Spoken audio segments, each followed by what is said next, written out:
Je pense que tu demandes à propos de l'hydratation, voire même la lubrification des cheveux entre deux soins. Et je vais expliquer les choses un peu mieux à ce sujet. La nutrition des cheveux ne se fait qu'au moment du soin. C'est-à-dire vraiment cet acte de soulever les cuticules avec la chaleur, faire pénétrer, refermer, hydrater, c'est la nutrition. Ensuite, pour moi, cette étape que j'appelle hydratation et natte fait partie de la nutrition. Tu fais un soin complet et hop, tu as nourri tes cheveux et tu les as hydratés en même temps. Dans l'idéal, à chaque fois que les cheveux s'assèchent, on est censé refaire tout ce processus. Sans forcément mettre tout le bain d'huile et tout ça, mais dans l'idéal, quand les cheveux sont secs, on devrait en fait les mouiller entièrement, les laver, remettre un masque hydratant quelconque, remettre du lait, refaire des nattes, c'est-à-dire l'ensemble. C'est ce qu'on devrait faire en théorie. Quand on a les cheveux bien nourris, en profondeur, c'est ce qu'on fait. C'est-à-dire au final que les cheveux restent hydratés une semaine entière ou 15 jours entiers sans avoir à rajouter quoi que ce soit. Du coup, ce qui se passe dans les faits, c'est qu'effectivement, on fait un soin complet, on nourrit, on hydrate en même temps. Du temps passe pendant lequel on ne fait rien, c'est-à-dire on ne va pas vaporiser, on ne remet pas de lait, on ne remet rien du tout. Et hop, les cheveux s'assèchent et ça tombe bien, c'est le moment de faire le prochain soin. Maintenant, il peut arriver qu'entre deux soins, les cheveux s'assèchent à nouveau. C'est-à-dire on n'est pas encore prêt à refaire un soin, mais on a déjà les cheveux secs à nouveau.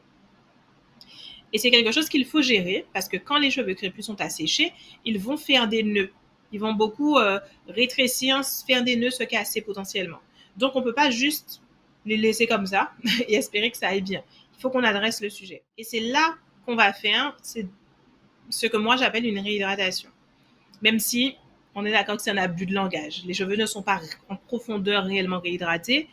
C'est plus une hydratation de surface qui permet de tenir jusqu'au prochain soin.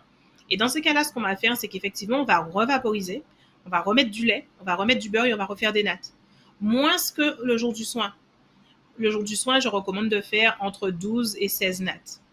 Pour celles qui ont les cheveux vraiment fins, ça peut être 8, entre 8 et 16 nattes.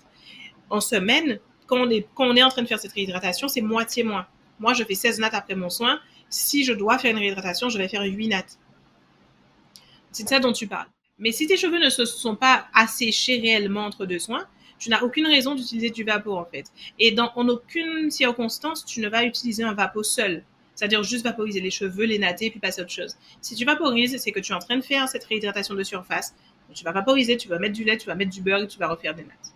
Tout le processus ou rien, en gros. Effectivement, l'eau seule mise sur les cheveux, ça les rend plus malléables sur le cou, mais ça n'hydrate pas exactement. Pour une vraie hydratation, il faut un soin. Il faut avoir lavé les cheveux, avoir nourri les cheveux, etc. etc.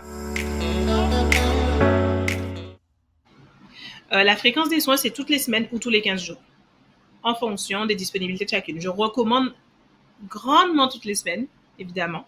C'est le mieux. Mais si pour celles qui peuvent vraiment pas en termes d'organisation, tous les 15 jours.